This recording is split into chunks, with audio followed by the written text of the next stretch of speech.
Hello students, it's me Manidhi. देखो बेटा, last की वीडियो में हमने डिस्कस किया था रशियन एम्पायर के बारे में और रशियन सोसाइटी के बारे में कि वहाँ की सोशो इकोनॉमिक कंडीशन कैसी थी। तो आज हम देखेंगे कि सोशलिज्म जो है रशिया में वो फाइनली कैसे आया, क्या जो था लोगों ने कैसे उसको सपोर्ट किया है। देखिए, रशियन एम्पायर था जिसमें ज़ार निकोलस सेकेंड रूल कर रहा था, राइट।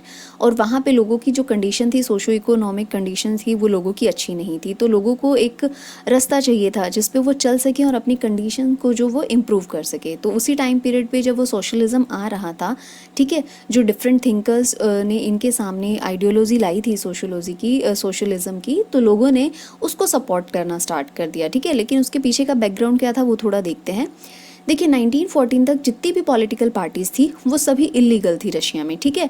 तो उसी टाइम पीरियड पे क्या हो रहा था, 1898 में Russian social democratic worker parties जो थी वो फाउंड की गई, जो कि इलीगल ही थी, ठीक है, which operated illegally due to government policy. जिसको इलीगली ही ऑपरेट किया जा रहा था क्योंकि गवर्नमेंट की पॉलिसी ये थी कि कोई भी पॉलिटिकल पार्टी जो है वो लीगलाइज नहीं हो सकती, सभी पॉलिटिकल पार्टीज इलीगल हैं।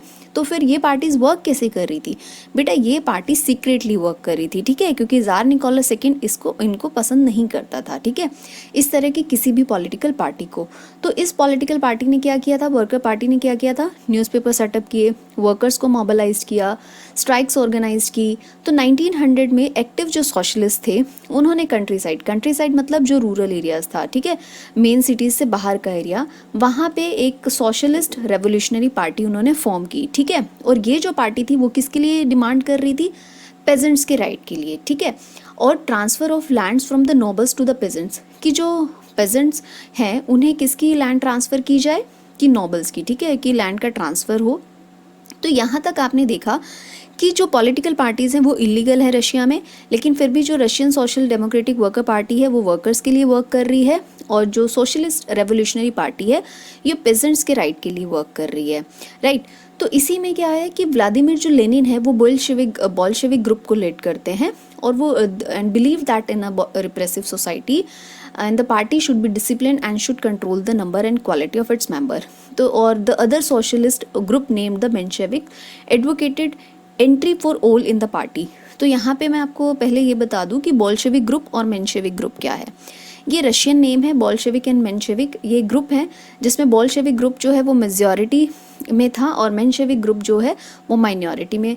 लेकिन कभी कभी मेंशेविक की भी पावर बढ़ जाती थी, लेकिन मेनली जो ग्रुप जो लीड कर रहा था उस टाइम पे वो बोल्शेविक ग्रुप था, और जिसको जो लीड कर रहे थे वो व्लादिमीर लेनिन, जो बिलीव करते थे कि पार्टी ऐसी होनी चाहिए जो डिसिप्लिन होनी चाहिए, और जिसके अंदर जो मेंबर होंगे वो भी लिमिटेड उसमें होने चाहिए और उनमें अच्छी क्वालिटी होनी चाहिए। लेकिन जो अदर सोशलिस्ट ग्रुप था, जो मेंशेविक था, वो एडवोकेट करता था कि सभी की एंट्री हो सकती है पार्टी में, ऐसा कुछ नहीं है कि जो मेंबर होंगे वो लिमिटेड होंगे।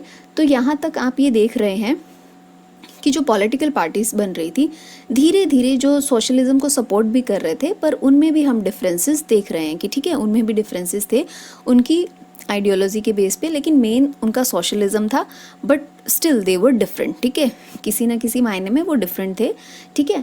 अब यहाँ तक आपको समझ में आया कि सोशलिज्म जो है आइडियोलॉजी लोग फॉलो कर रहे हैं, पार्टीज़ बन रही हैं और वो वर्कर्स और पेजेंट्स की डिमांड को आगे रख रहे हैं। तो यहाँ आप देखिए, आपको ये जो विंटर पैलेस दिखाया गया है और ये ब्लडी संडे जैसे जो बताई गई हैं चीज़ें, ये है विंटर पैलेस, ज़ार निकोलस सेकेंड का पैलेस जहाँ वो रहता था। और यहाँ पे इस पैलेस के सामने ही एक इंसिडेंट हुआ है जिसे ब्लडी संडे बोलते हैं। आइए उसके बारे में जानते हैं क्या था वो। देखिए, द 1905 रेवोल्यूशन, आपने देखा ज़ार निकोलस सेकेंड था। मैं बारी बारी आपको रिकैप करवाती रहूँगी इंसिडेंट। ज़ार निकोलस सेकेंड रूल कर रहा है, लोगों की सोशो इकोनॉमिक कंडीशन अच्छी नहीं है, लोगों ने सोशलिज्म को फॉलो करना स्टार्ट कर दिया है। तो वहीं पे 1905 का रेवोल्यूशन होता है। 1905 का रेवोल्यूशन क्या था और क्या उसके पीछे जो मेन रीज़न रहे वो हम देखते हैं। 1905 revolution had its roots in Russo-Japanese War which had begun in February of 1904।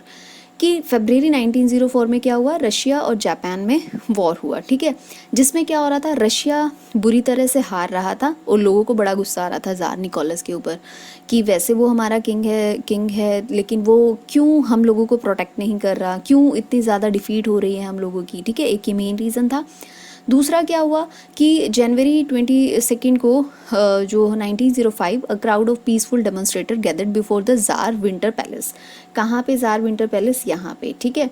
यहाँ पे लोग जो पीसफुली डेमोन्स्ट्रेट कर रहे थे किस चीज़ को, कि वो अपनी डिमांड जार निकोलस सेकंड के सामने रखने आए थे कि उनको जो उनकी कंडीशन है इनको इम्प्रूव किया जाए, वर्किंग आवर्स को कम किया जाए, वेजेस बढ़ा दिए जाएं, पेजेंट्स के राइट उन्हें मिले।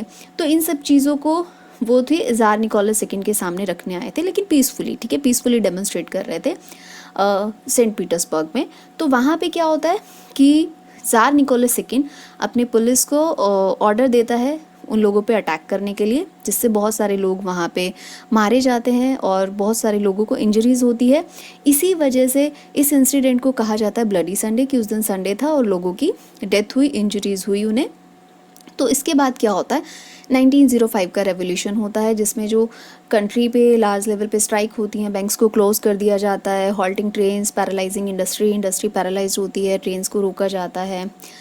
रेवोल्यूशनरी लीडर्स जो अभी तक देश से बाहर थे, रिटर्न फ्रॉम एग्जाइल, जो देश से बाहर थे वो वापस आ गए।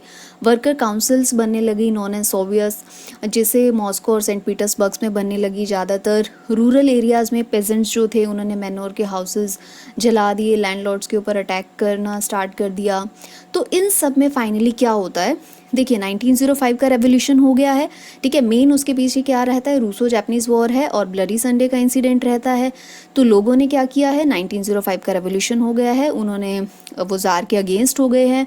तो यहाँ पे जो पॉलिटिकल लिबरल्स थे, ठीक है, उन्होंने जोरदार मांग की और जार को मनाया कि वो अब क्या है, रिप्रेजेंटेटिव गवर्नमेंट ले आए, ठीक है, कंट्री में। तो इससे क्या होता है, ठीक है, जार उनकी बात मान भी लेता है। तो वो फाइनली क्या करता है, निकोलस सेकंड एक अक्टूबर मैनिफेस्टो वो इशू करता है, जिसमें वो प्रॉमिस करता है ओके सिविल राइट्स दे दिए जाएंगे आपको, लेजिस्लेटिव असेंबली फॉर्म कर सकते हो जिसे डूमा बोला जाएगा। पर इसमें भी आप आगे डिवाइडेशन देखेंगे ऑपोजिशंस में, ठीक है, कि जो ऑपोजिशन था वो किस तरह से डिवाइड हो गया। तो यहाँ तक आप समझ लीजिए कि जार ने क्या किया, अक्टूबर मैनिफेस्टो पास कर दिया, ठीक है, इशू कर दिया है। तो लेनिन जो है वो क्या कहता है कि अक्टूबर मैनिफेस्टो कुछ भी नहीं है, एक एम्प्टी प्रोमिसेस है, ठीक है, कि जार ऐसा कुछ नहीं करने वाला। और जो उसने कहा वो कहीं ना कहीं सही भी साबित हुआ। Jar dismiss the first Duma on 8 जुलाई 1905। उसने फर्स्ट जो डूमा थी, अच्छा डूमा क्या है, ये जैसे इंडिया में पार्लियामेंट है तो उसी तरह से इलेक्टेड रिप्रेजेंटेटिव जो हैं वो डूमा में बैठते थे, ठीक है। जैसे इलेक्टेड रिप्रेजेंटेटिव हमारे पार्लियामेंट में बैठेंगे, वैसे ही लोगों ने डिमांड की थी कि एक लेजिस्लेटिव असेंबली हो जिसमें इलेक्टेड रिप्रेजेंटेटिव हो और जिससे डूमा बने, ठीक है। लेकिन जार ने ये डूमा डिसमिस कर दी और सेकेंड जो डूमा बनी उसको भी 1906 में उसने डिज़ोल्व कर दिया। क्यों डिज़ोल्व दिया? क्योंकि वो जार कि जितनी भी पॉलिसीज़ थी उनको क्वेश्चनिंग करने लगे थे, जार को ये बिल्कुल भी पसंद नहीं आ रहा था, ठीक है। तो फाइनली क्या हुआ, फॉर्म द थर्ड डूमा 1907-12 कि फाइनली जार ने थर्ड डूमा बनाई और जो कि 5 इयर्स तक रन किया उस डूमा ने। कैसे, ऐसा क्या था कि ये फर्स्ट और सेकंड तो डिज़ोल्व हो गई, थर्ड इतने लंबे टाइम तक कैसे चली? वो इसलिए क्योंकि इसमें जार ने जो उसके जो क्लोजर जो लीडर्स थे, जैसे जो कंजर्वेटिव्स थे, उन्हें रखा, ठीक है। इसलिए ये जो डूमा थी ये इतने 5 इयर्स तक ये चल पाई। लेकिन आप आगे जाके देखेंगे कि यही जो थर्ड डूमा जो कंजर्वेटिव्स की बनी हुई है, यही जार के अगेंस्ट हो जाती है, ठीक है। तो आगे हम देखेंगे इस चीज़ को। यहाँ तक आपको समझ आ गया होगा।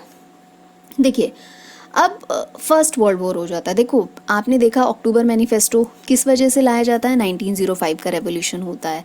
तो जार ने लेजिस्लेटिव असेंबली बनाई भी, उन्हें डिज़ोल्व भी किया और फाइनली जो थर्ड थी वो काफ़ी लंबे टाइम तक रही।